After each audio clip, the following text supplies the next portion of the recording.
Hello and good afternoon, friends. Welcome to the CEC-UGC live lecture. Dear friends, with our ongoing series on Introduction to Indian Philosophy, today we would be talking on Introduction to Buddhism. Though we have already conducted 4 lectures for you under the series, and all the lectures have been uploaded on YouTube for you. So we would like you to watch this lecture also online as it is going on right now. We would be talking on Introduction to Buddhism, and for this very discussion we have once again with us in our studios Dr. Ajay Verma. Dr. Ajay Verma is Associate Professor in JNU. So let's welcome Dr. Ajay Verma and let's try to grab maximum knowledge through him. Hello sir, welcome to the lecture. Thank you, Geetika. Hello viewers. Today we'll be talking about Introduction to Buddhism. And this is a part of the MOOC course on Indian philosophy. So in this lecture, we'll be talking about Buddhism as a philosophy, as a particular set of ideas.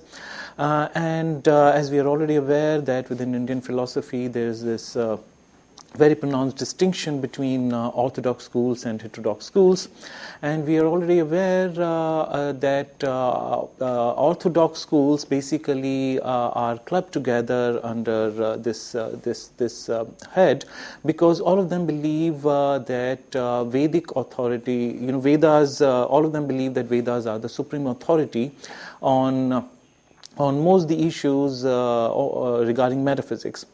Whereas 3 other schools, namely Charvakas, Jainism, and Buddhism, they don't consider Vedas, or for that matter any particular set of texts as of final authority. So the emphasis there is on rational critical thinking and not giving some kind of a final ultimate sanctity to any particular set of texts.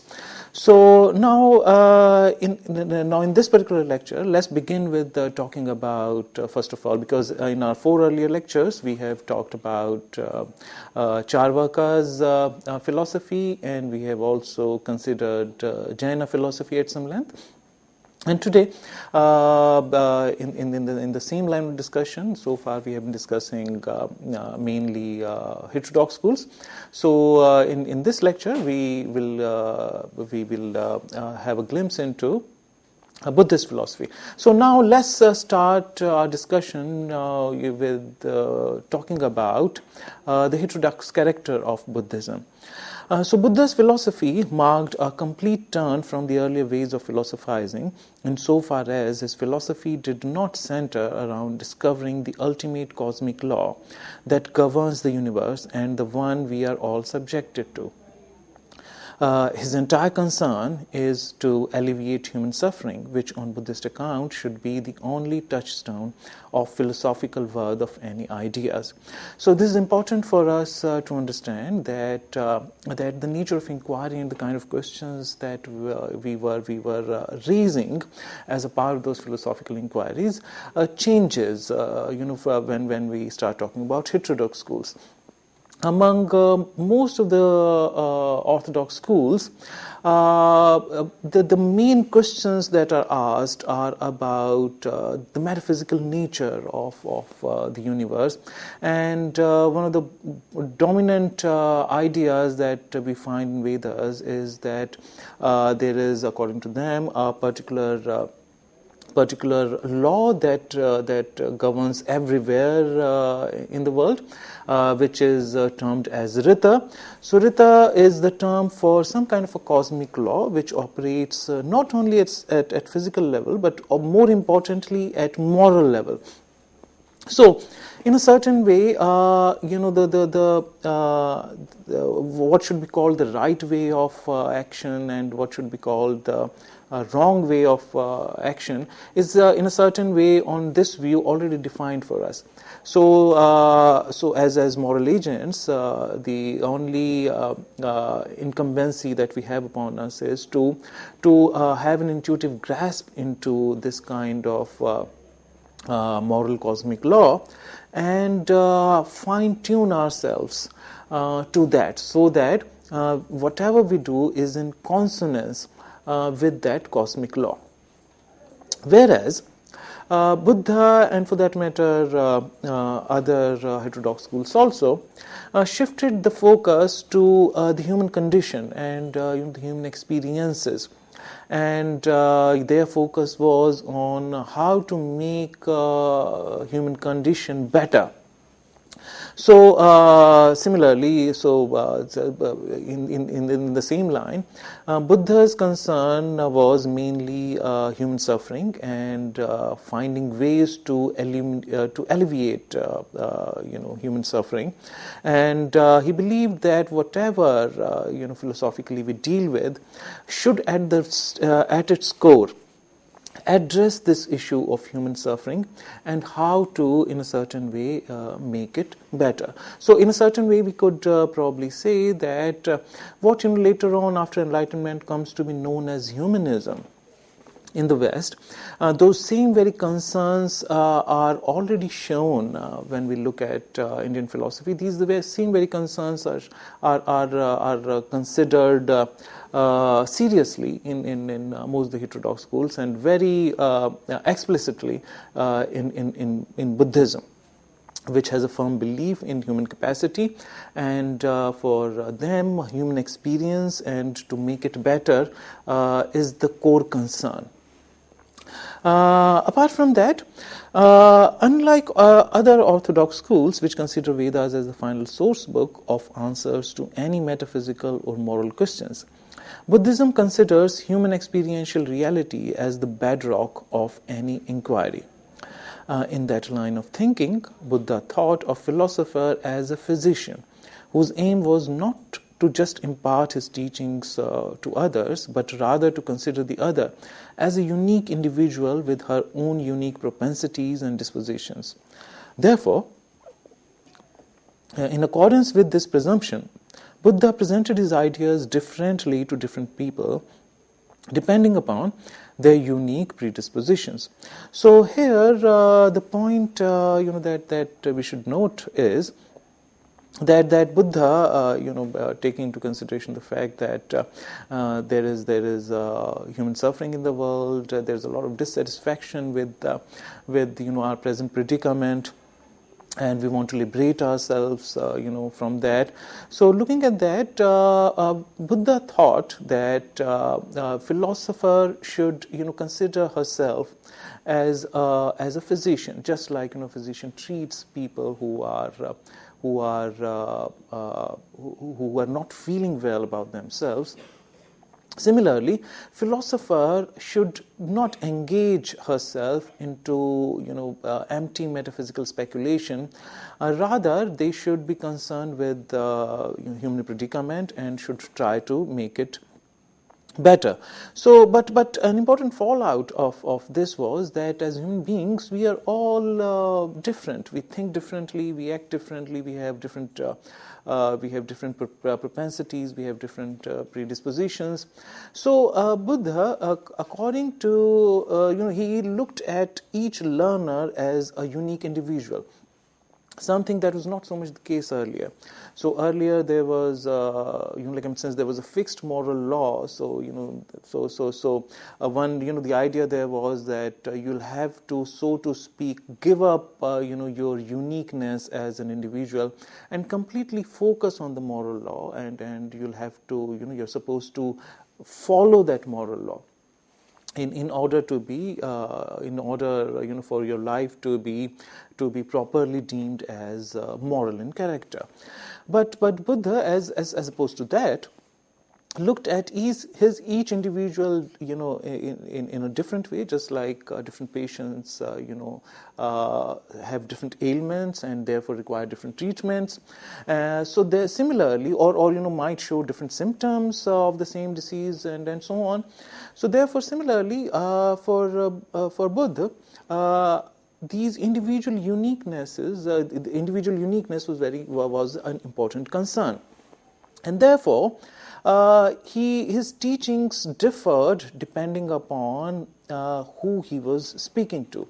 And actually this technique of Buddha is also known as Upaya Kaushalya, and it is well known about him that that he was giving at times different answers to the same question on different occasions, depending upon who he was speaking to, who was the learner at the other side, and what were the mental and physical dispositions of that person. So his way of, say for example, teaching somebody as violent as Ungalimal was different, and when he would be dealing with somebody who is well versed, in some sort of other kind of inquiries, so he would have a very different way of engaging with that set of learners. So, but because of this precisely, an important difficulty arose after Buddha's Mahaparinirvana, when he left his body. And the problem was that since he had spoken differently on different occasions, and also on several occasions he was silent on some of the issues, some of the questions that were otherwise supposed to be of fundamental importance in some other schools, in some other orthodox schools. Therefore, after his death, the question came up regarding how to compile, how to systematically put together what Buddha, taught during his lifetime. So, the main crisis before Buddha's disciples at the point of Buddha's Mahaparinirvana was to compile his teachings in the best possible way, so as to canonize it as a systematic discipline, not only in terms of pure ideas, but also in terms of moral precepts, to be incorporated in one's conduct.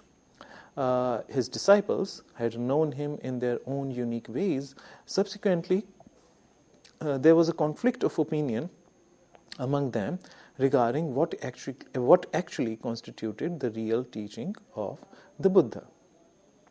A particular group of disciples thought that to compile and systematize Buddha's teachings, one just needed to put together a record of different sermons, discourses, and various debates he had engaged in with different thinkers of his time. So, as pointed out here, one of the main questions of crucial importance was, after Buddha's departure from this world, the need arose that his teachings should be in some way preserved, because earlier you could speak to Buddha directly, but after his departure, somehow Buddha's presence had to be preserved in some way, and some of his disciples believed that this could be done by simply trying to remember what he was saying on different occasions, what kind of discourses he delivered at during different visits. He was traveling, as we know, across the country. He traveled from the northernmost part of our country to the southernmost part of the country. So he was saying different things on different occasions, and he had engaged in debates on several occasions with different thinkers of his times, belonging to different schools of thought, and so on.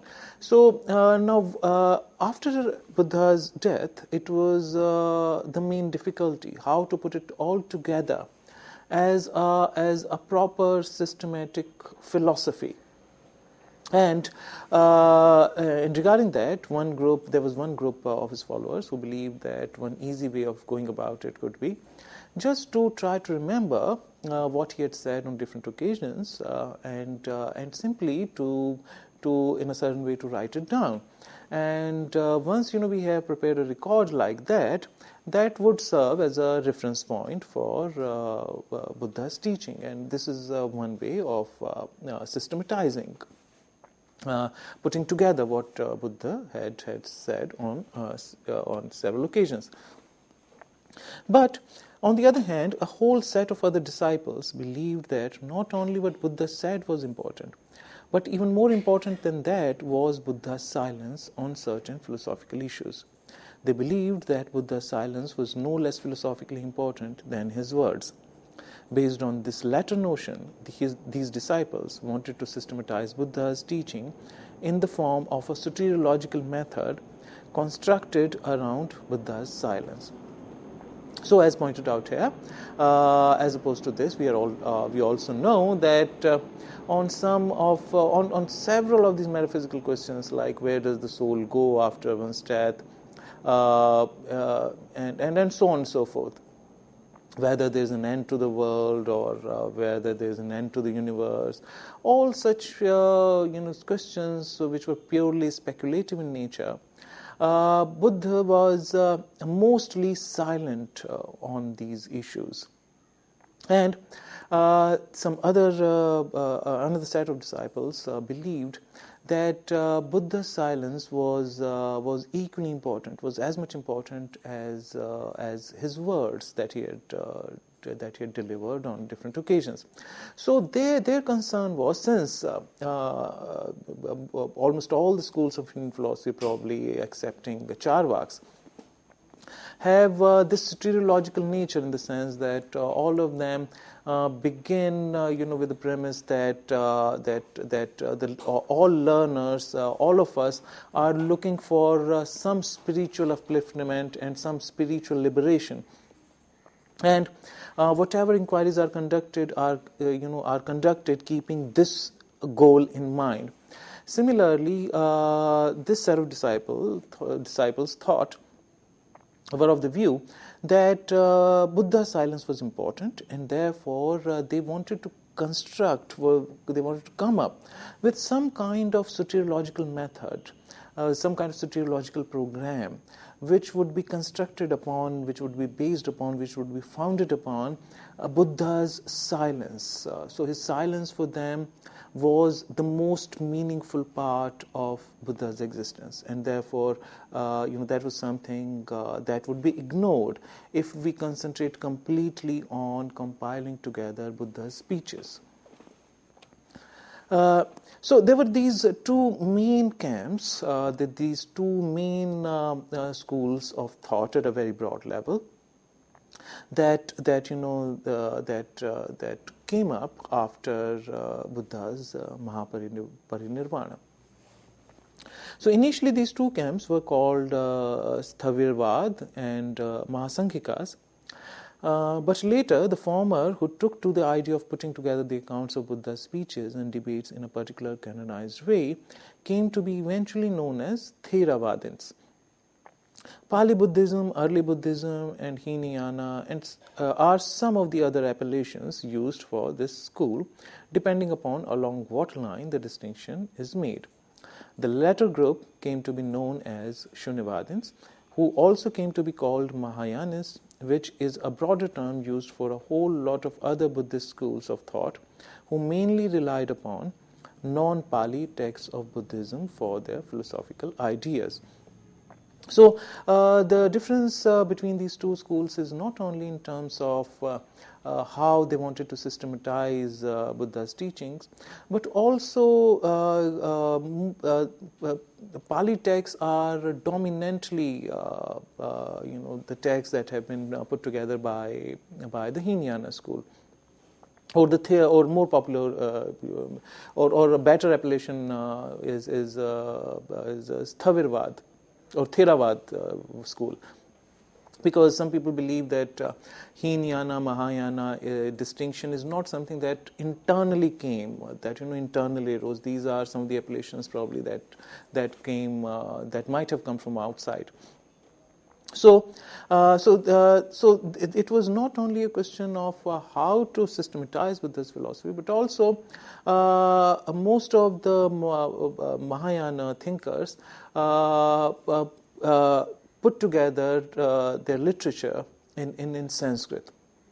And they do not so much borrow from the Pali text, and the Pali text basically belongs to the other camp within Buddhism, namely Theravada or Hinayana. So historically speaking, the third Buddhist council held in Pataliputra around 250 BCE at the behest of the famous king Ashok, witnessed this schism, this division between the two schools of Buddhism. It is general opinion among the Buddhist scholars that the Pali Canon, as it is studied today, was systematically compiled during this council. As a school which gave as much respect to individual scholars with different interpretation as to the core precepts which were differently interpreted by those individual scholars. Further schisms and divisions kept appearing through the further course of history of Buddhism, mainly in the Mahayana Buddhism. So, historically speaking, this division mainly occurred around 250 BC. In the council, which was called upon by, at the behest of King Ashoka. Another distinction that Mahayana school has is that in the Theravada school, there are hardly any names that are mentioned regarding who were the people who compiled these different discourses, who compiled these texts which are central to the Hinayana teaching. There are hardly any names mentioned there except probably Mogliputta. And so mainly they are silent on these issues, whereas Mahayana school allowed a lot of interpretation of different teachings of Buddha, and therefore there are several prominent names of philosophers who gave different interpretations of some of the core beliefs in Buddhism, and therefore especially in Mahayana school, further and further sub-schools kept on appearing. So say for example initially it begins with Shunyavada, then later on two other schools arose, came into being as a bifurcation between these between the same school, namely Prasangikas and Sautantrikas. Prasangikas believed that one shouldn't offer any independent arguments, whereas Sautantrikas thought that one should not only refute the other systems of thought, but also should also offer their own independent reasoning. And then further on, the Prasangikas later on also developed into grew into what we call today as Buddhist idealism or Yogacara school, and Sautantrikas similarly there were a whole array of thinkers who later came to be known as Buddhist logicians. So the prominence of logic and argumentation and the polemic nature of most of these texts, which later came into being, starting from Dignaga, Dharmakirti, Dharmotar, and goes on until Mokshakar Gupta. So there were a lot of these divisions occurring, especially within Mahayana tradition. So this is another important difference between Hinayana and Mahayana school. Hinayana school, we don't find many names, but because central importance is given to the text there, and we don't know who were the main people who because there are not many names appearing within these texts. But about the Mahayana school, it developed and grew in a very different way. But on the positive side of it, Buddhism as philosophy and as a set of practices kept transforming and evolving according to the socio-cultural milieu of the different regions that it traveled to. As a result, there came to be numerous branches of Buddhism. The best known of the schools that arose out of core of Hinayana was Sarvastivada, which affirmed the reality of both the mind and consciousness on the one hand and empirical reality of things on the other. The main tenets of this school were put together and presented forth in the fourth council of Buddhism under the aegis of the king Kanishka. So, One might think that there was hardly any stability in within the thought pattern of Buddhism, and it might seem that there were arguments, counter arguments, without giving any stable character to Buddhist thought. But if we look at the positive side of it, Buddhism traveled far and wide into the world. Actually, it traveled within India. It made its disappearance after the advent of Advaita philosophy propounded by Shankara, but it flourished it flourished to its best in several other countries of South Asia. And it could do that because it was open to such kind of different interpretations from within, and they were and then different Buddhist scholars were engaging with each other in debates in very healthy way, and this is why, because of this dynamic character of Buddhism, from the point of view of the internal debates and so on, that Buddhism could adapt to the culture of different countries that it traveled to, and it could spread far and wide, probably because of because of its nature, which was open to transformations, open to questions, and so on. But it was not only Mahayana school which achieved that.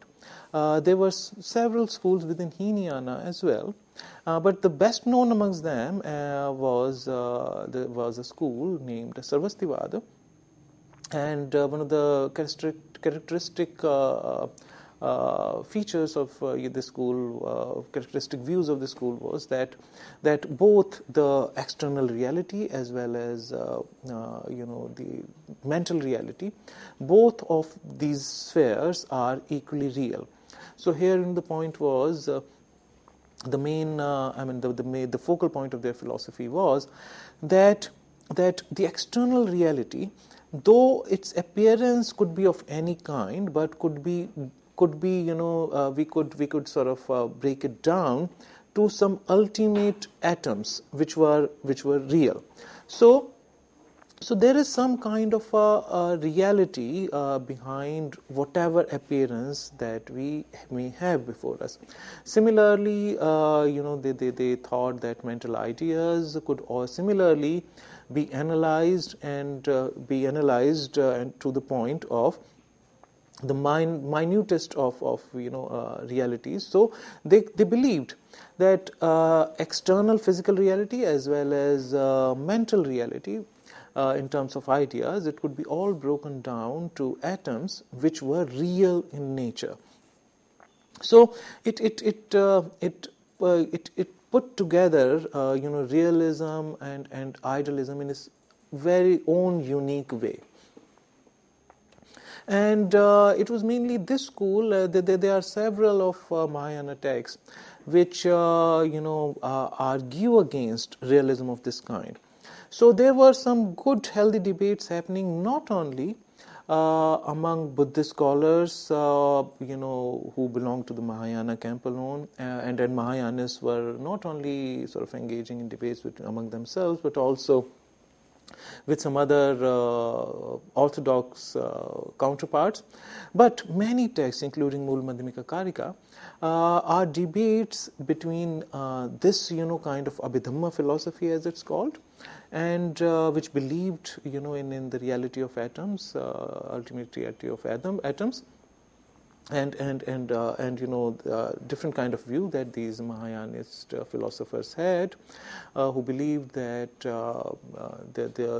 at the core there is what they call shunyata. So when we start analyzing, breaking down the complexities of the empirical world into smaller reality, we find that it disappears altogether, leaving a kind of a void behind. So, notwithstanding these details, for our present purpose of introducing the main philosophical tenets of Buddhism, We would be looking at Theravada and Mahayana as the main categories along which different schools of Buddhism could be accommodated. We would try to have a synoptic view of both these schools. In the present lecture, we would focus on early Buddhism or Theravada. Theravada literally means the school of elders and has its core tenets founded upon certain set of texts whose authorship has not been ascribed to any single or set of individual thinkers.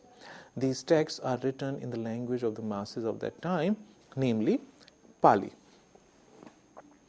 Notwithstanding canonical differences between Hinayana and Mahayana school of Buddhism, there is a general agreement between the two schools regarding some of the core teachings of Buddhism, though the interpretations rendered by different thinkers belonging to these two schools differ widely.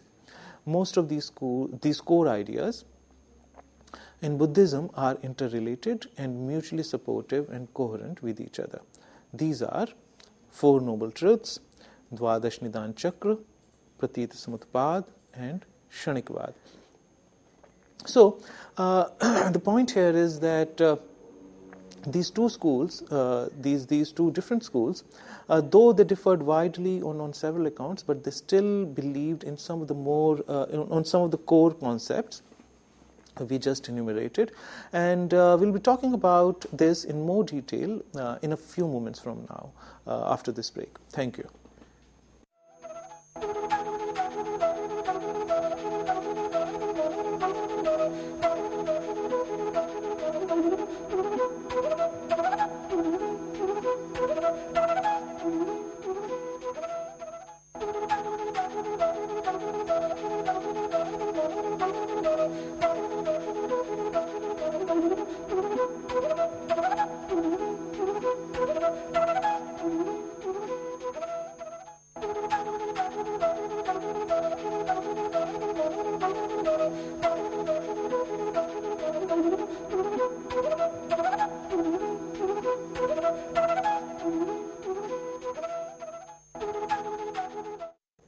Welcome back, viewers.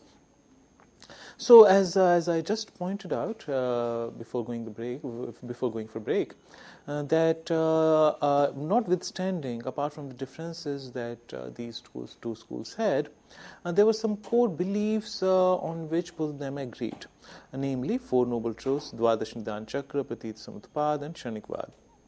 Four Noble Truths we are already aware of. And we'll be talking about that in more detail. So these four ideas were, kind of bedrock of Buddhist philosophy, and both these schools believed that these ideas are at the core of Buddhist philosophy, and they developed their ideas from there. But their interpretations of these ideas differed widely. We'll give a more detailed exposition of these ideas and how sort of the two schools differed from each other on these accounts in our next lecture. But apart from these core doctrines, which provide a bedrock to Buddhist philosophy, there are some other core issues also, some characteristics that are common to both the schools and Buddhism in general. So one of the core ideas that is presented in Buddhism is emphasis upon dukkha. So first and foremost, Buddhists believe that dukkha is the general feature of this world, or samsara. But this notion of pain is difficult to define in any unequivocal terms. It generally refers to all undesirable states involving physical or bodily pain, and also deep-rooted mental anguish, perplexities, and anxieties that arise in us on several accounts. Though dukkha or pain is the focal and foundational principle of Buddhist philosophy, it would be wrong to charge it of being pessimistic. Buddhists firmly believe that dukkha or pain can be overcome through right set of ideas and actions. Consequently, nirvana or nibbana in Pali marks the freedom from the cycle of hitherto unceasing misery or pain. So, as pointed out earlier, the main emphasis of Buddhist philosophy is on human condition, on the fact that we are, we live along with several kind of dissatisfaction with state of affairs, irrespective of our wealth and so on and so forth. So there are several kinds of miseries that afflict us. And the very fact that whatever kind of lives we may have, death remains the final something that cannot be that is final. So therefore, in a certain way, human condition, and its characteristic, its and then the concomitant pain that we often suffer was of crucial importance. But at the same time, we shouldn't believe that that Buddhism has a very pessimistic worldview, because it would have been pessimistic if Buddha had said that there is pain in the world and that's the truth about it. He didn't say that. He said that there is truth, that there is dukkha in this world, which is the first noble truth, and it has certain causes, second noble truth. If those causes are removed, then pain can be removed. That was the third noble truth.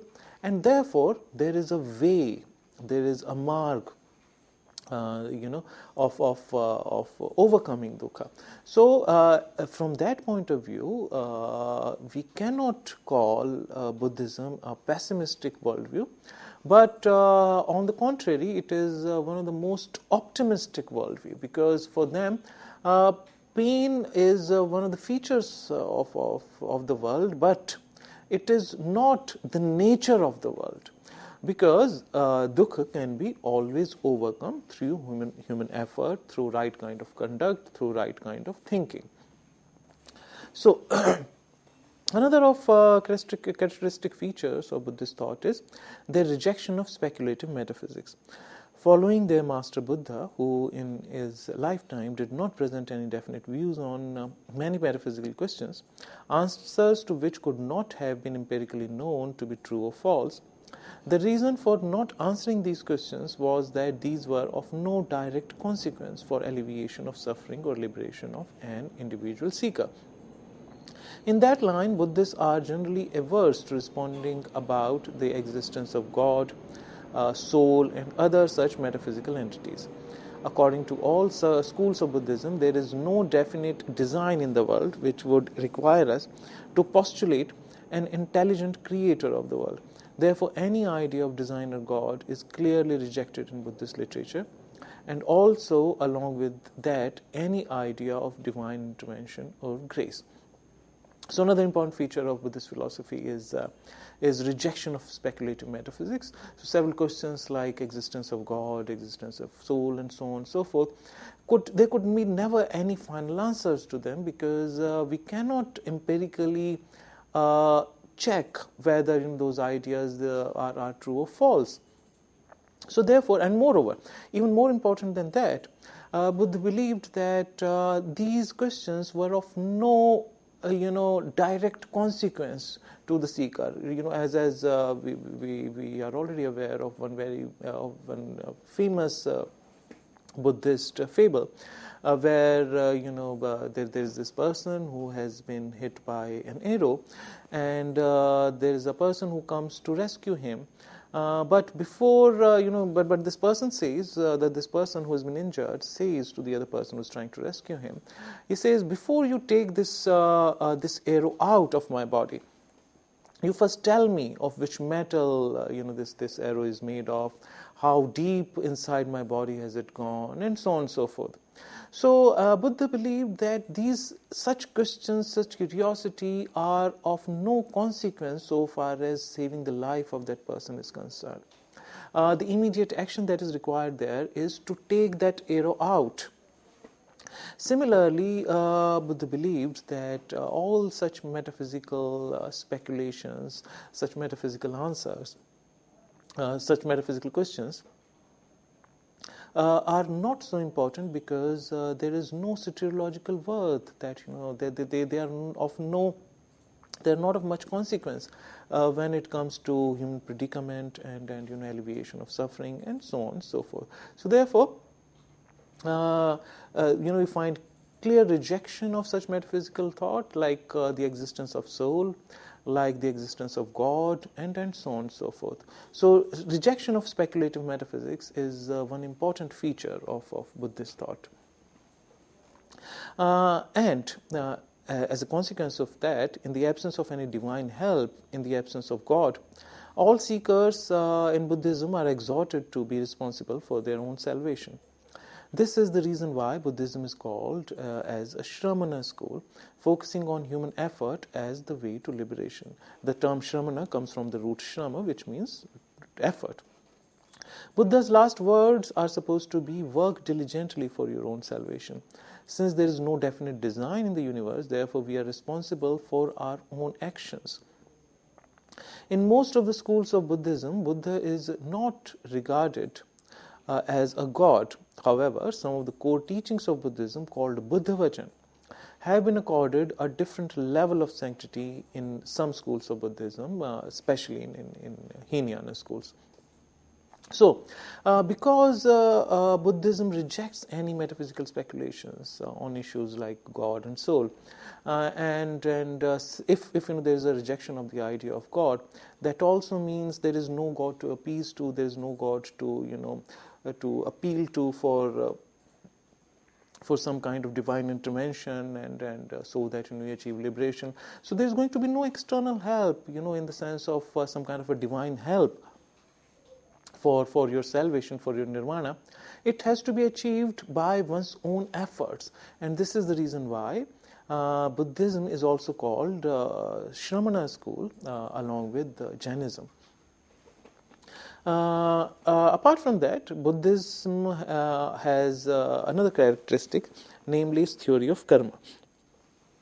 Since Buddhists believe in individual responsibility for one's actions, it is incumbent upon them to support it with some systematic theory of ethics. For that purpose, Buddhists support their ethics with a strong underlying theory of karma or action. On this account, all actions, if they have been performed with full awareness of what they might lead to, inexorably result in certain consequences. But then, on our general observation, we always find some people who do not seem to enjoy the fruits of their bad or good karmas in their lifetime. Shila, Samadhi, Panna are considered to be three virtues which, if followed, could lead our chain of karma to the right path. So Buddhists have what they call a theory. The Buddhists believe that all our actions are going to bear their fruit depending on the nature of those actions. They are going to bring certain kind of results for us. But at the same time, somebody might ask that we often see that some people who do not perform good actions, we don't see them being punished or going through any bad fate in their own lifetime. Similarly, we find that some people who perform, who have been performing good actions, also seem to have some degree of suffering, even though they are always performing good actions. Why does that happen? So, according to Buddhist theory of karma, the chain of karma and their fruits is unceasing and continuous, and therefore if a person does not seem to reap the fruits of her good or bad karmas in this birth, then they bear the same in their next birth. Thus, overall, what this means to say is that action, once performed intentionally, certain correlating consequences are bound to follow. At the same time, one should not misunderstand it to be a form of determinism, because Buddhist ethics takes free will as one of the postulates of their ethical systems. So here the idea is that once you perform karma, an action, knowingly, intentionally, then there is no way of escaping its fruit. And if not in this birth, then maybe in the next birth. But one might wonder that like without having any idea of soul, how can they have any idea of rebirth? We'll be talking about that. So the next important feature of Buddhist philosophy is their theory of rebirth. Buddhists believe that individuals are bound to be reborn and re-die in an unceasing cycle until one attains nirvana. In this scheme, our present being and positioning in the world is a consequence of our deeds in the past, and our actions or karma in this world would be responsible and would determine our being in this world in the future births. Some scholars of Buddhism point out that there is some kind of incompatibility between Buddhist notion of rebirth on the one hand and their denial of the soul on the other. In this context, it must be remembered that though Buddhists deny that there is a soul which transmigrates from one birth over to the other, they believe, notwithstanding, that there is a continuous chain of cause and effect, which becomes a transcendental reason for rebirth. So, rebirth is necessitated not as a result of soul having to reap the fruits of its karma, but because the cause and effect chain has to continue to take its due course unless one attains enlightenment. Overall, this means to say that death is not seen as a point of absolute end in one's life, as Charvakas believe, because that would render any notion of ethics useless, since after death, in that case, there would be nothing to account for. So, the main idea here is that the theory of rebirth is not based upon a soul which performs certain actions in this birth, and since it has to reap its fruit in the future birth, therefore it takes some kind of a rebirth. Here, the argument is that this is viewed completely in terms of cause and effect chain in Buddhism, without entertaining, without taking into consideration the idea of soul at all. So overall, the idea is that if certain incidents happen, and since we know that these set of incidents are causally related to certain other set of incidents which invariably occur whenever the other set of incidents occur. So therefore, if some incidents are always followed by certain others as a result, and since certain causes are related to certain effects, therefore the actions that we perform, which are always causally related to certain effects, and after one departs from this world, this causal chain, he or she leaves some kind of a residue of certain causes in terms of the actions performed, the results of which are still to take place. So, as a continuity of that cause and effect chain, Buddhists bring in the notion of rebirth into their philosophy. So here, the notion of rebirth hinges upon an entirely different notion, as some kind of a continuity of cause and effect chain, rather than the continuity of soul in a certain way. So therefore, they want to come up with some kind of an idea of rebirth to account for their karma theory, without entertaining the idea of soul at the same time, because if you take this idea of rejection of soul to the extreme, it might result in some kind of a Charvaka theory who believe that death is the ultimate kind of annihilation. And that would mean there is nothing after your death, and therefore all notion of ethics could be easily discarded in a certain way. So Buddhists don't want to follow that extreme either. Having said that, now having known some of the main features of Buddhist philosophy, which are common to Hinayana and Mahayana schools, now we could look at Pali literature. since in this particular lecture we want to focus more on Hinayana philosophy, so we may want to know, and then also as we have discussed, Hinayana philosophy is not so much based upon what different thinkers within Hinayana tradition said on different occasions, what kind of different interpretations they gave to some of the core ideas. They rather, focus their attention on certain set of texts which were compiled in Pali language, in one of the Buddhist councils. So let's have a look at Pali literature. So the Pali canon is conventionally divided under three heads called Pitakas, which is the word in Pali for basket. So Pitak basically means basket, supposedly referring to the receptacles in which the palm leaf manuscripts were preserved. The three Pitaks are as follows. The first of these baskets or Pitaks is called Vinay Pitak. The term Vinay literally means discipline. As suggested by its literal meaning, this text deals mainly with rules and discipline to be followed in the Sangha. The second important text is set of texts is Sutta Pitaka. Sutta, meaning aphorism, is the term that is used in Sutta Pitaka to refer to discourses and sermons of Buddha. It notably contains some religious verses or ballads too, called gathas, and is the largest basket. And the third and the final Pitak is the Abhidhamma Pitak. In Abhidhamma text, some of the core philosophical views of Buddhism are systematically presented, especially concerning the propensities that human mind is generally subject to. So, there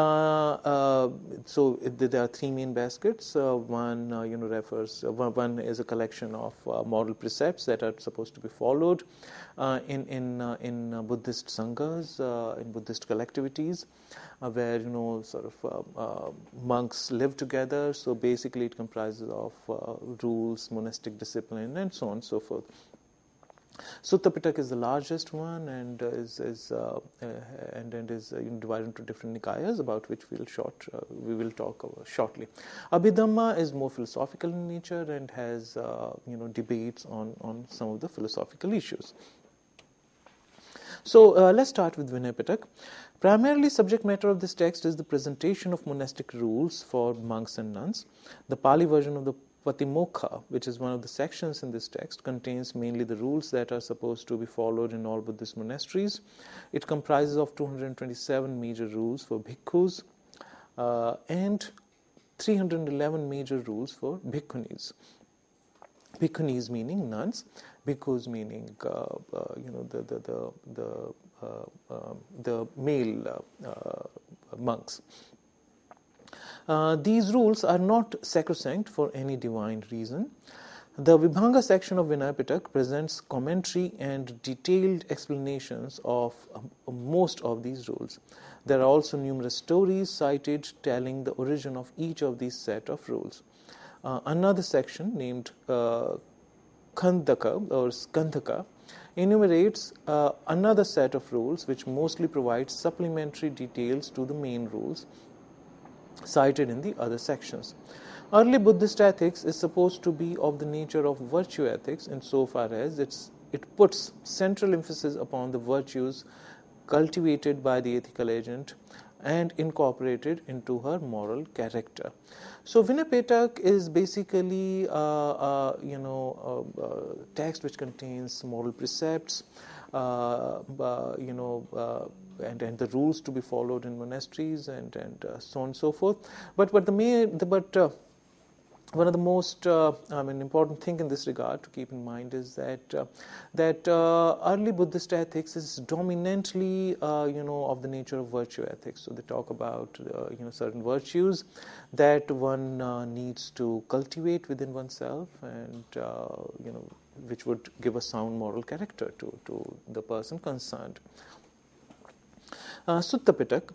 Sutta Pitaka is the largest of the three Pitakas and is a collective term for the three other pieces of literature, mainly divided into three heads, termed as Nikayas. The first four of these Nikayas, Dig, the term comes from Dirgh or large, Majjhima, meaning middle, Sanyutta, and Anguttara.